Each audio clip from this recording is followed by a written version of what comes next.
इस गेट को आप देख सकते हैं, इतना बड़ा गेट है, इसको फांद कर जो है वो वहां पहुंचे। अब कार्यकर्ता और तमाम मीडिया के लोग भी गेट फांद कर अंदर जा रहे हैं।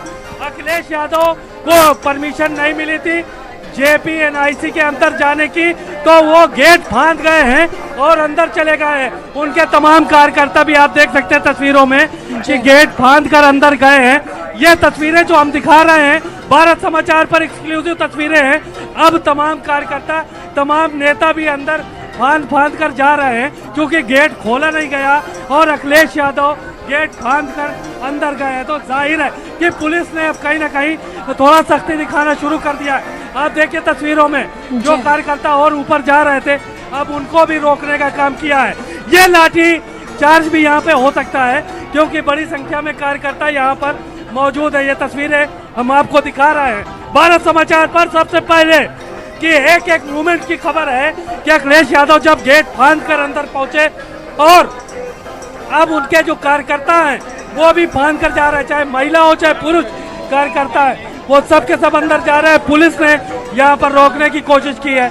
बहुत सारे कार्यकर्ता अंदर भी जा चले गए हैं और अंदर जाकर जो है वो कहीं ना कहीं माल्यार्पण करेंगे वो उनकी प्रतिमा पर, जयप्रकाश नारायण की, और उसके बाद वापस आएंगे। बड़ी संख्या में कार्यकर्ता भी अंदर फांद कर पहुँच चुके हैं और तमाम नेता भी अंदर पहुँच चुके हैं। अखिलेश यादव खुद गेट फांदे हैं।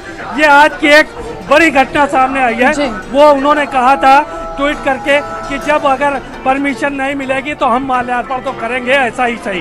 बहरहाल अब ये एक बड़ी घटना देखने को मिली है और अखिलेश यादव देखिए, अखिलेश यादव को JP नारायण इंटरनेशनल सेंटर घुस जैसे पहले कार्यक्रम समाजवादी लोग करते रहे हैं, उसी तरीके से आज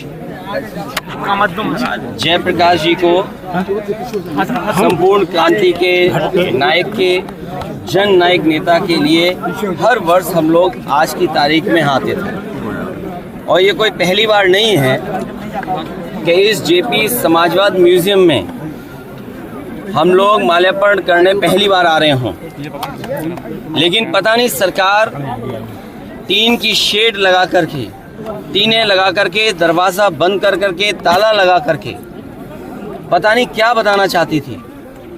ये वही JP है जिन्होंने परिस्थितियों में उस समय पर चरम सीमा पर महंगाई थी, चरम सीमा पर बेरोजगारी थी, चरम सीमा पर भ्रष्टाचार था, और न जाने कितना उनके साथ देश के समाजवादी नेताओं को जेल जाना पड़ा, इमरजेंसी लगी। और जिस समय वो PGI अस्पताल में थे, उस समय जो उन्होंने जेल डायरी लिखी, उसमें लिखा कि मैं कैसे सोच सकता हूँ एक लोकतांत्रिक देश में इमरजेंसी लग जाएगी। उसमें न जाने कितने लोगों को जेल भेजा गया, कई लोग कई वर्षों रहे और उस पीड़ा को, उस तकलीफ और परेशानी को जीवन भर नहीं भूल पाए। लेकिन जो नारा दिया था संपूर्ण क्रांति का, जो जगाने का काम किया था, उसने परिवर्तन लाने का काम हुआ और किया जनता ने। जनता की शक्ति के सामने सरकार की शक्ति का कुछ असर नहीं है। मुझे दुख इस बात का है कि पुलिस लगा करके यहाँ रोक रहे हैं। अधिकारी इस बात के लिए तैयार नहीं है कि किससे पूछें। तो कम से कम ये देश की और प्रदेश की जनता जाने और लोग जाने आखिरकार कौन रोक रहा है, कौन रोक रहा था। इसलिए मजबूरी में जिस तरीके से हर बार माल्यार्पण करने हम समाजवादी लोग आते थे, मुझे याद है जब उद्घाटन हुआ था, नेताजी यहाँ आए थे, नेताजी से मैंने उद्घाटन करवाया था।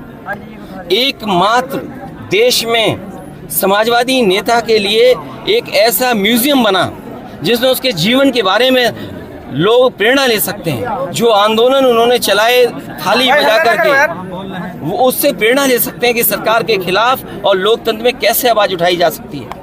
आप आवाज दबाने का काम कर रहे हैं उन समाजवादियों को, उन आने वाली पीढ़ी को जो देश के लिए कुछ करना चाहते हैं, सपना देखा है उन्होंने। ये वही म्यूजियम है जो पूरे उनके जीवन के बारे में बताता है, उसको बंद कर रहे हैं। अपनी कौन सी नाकामी छिपा रहे हैं, अपनी कौन सी ऐसी चीज छिपा रहे हैं जिससे जनता को नहीं आने देते। न केवल ये म्यूजियम जो पीछे बड़ी इमारत है, बड़ी बिल्डिंग है, जो कभी नेताजी ने, जॉर्ज फर्नांडिस ने और उस समय के समाजवादी लोगों ने इसका शिलान्यास किया था। एक सरकार आई जिसने काम नहीं होने दिया, उसके बाद समाजवादी सरकार ने, पिछली सरकार ने इसको शुरू किया, और न केवल भारत में बल्कि अगर ये बिल्डिंग बनकर के तैयार हो जाती तो दुनिया में एक पहचान बनती इस बिल्डिंग की कि हाँ, जेपी के नाम पर जिसने इतने बड़े देश के लोकतंत्र को बचाने का काम किया, लोगों को जागरूक किया और एक आवाज़ दी उन्होंने। और मुझे लगता है कि देश की जनता को एक बार फिर इस सरकार की ताकत के खिलाफ लड़ना होगा, और बिना जनता की शक्ति के लोकतंत्र, समाजवाद और सेकुलरिज्म बचने वाला नहीं। जो आवाज़ उन्होंने दी थी संपूर्ण क्रांति की, मुझे उम्मीद है कि सभी समाजवादी लोग मिलकर के आने वाले समय में लोकतंत्र बचाएंगे, समाजवाद बचाएंगे, संविधान बचाएंगे, और उस संविधान को बचाएंगे जो बाबा साहब भीमराव अम्बेडकर जी ने हम सबको दिया है। और जिस समय बाबा साहब भीमराव अम्बेडकर जी का दिया हुआ संविधान इन्होंने बदल दिया, उसी दिन समझने हमारी आज़ादी भी ये लोग छीन लेंगे। क्या लगता है सर, क्या कारण हो सकता है आज के दिन माल्यार्पण? कहाँ तक जाएगा, कब तक जाएगा? पत्रकार साथियों, उसमें तो आप में से भी बहुत से ऐसे लोग थे जो इस आंदोलन में जुटे थे।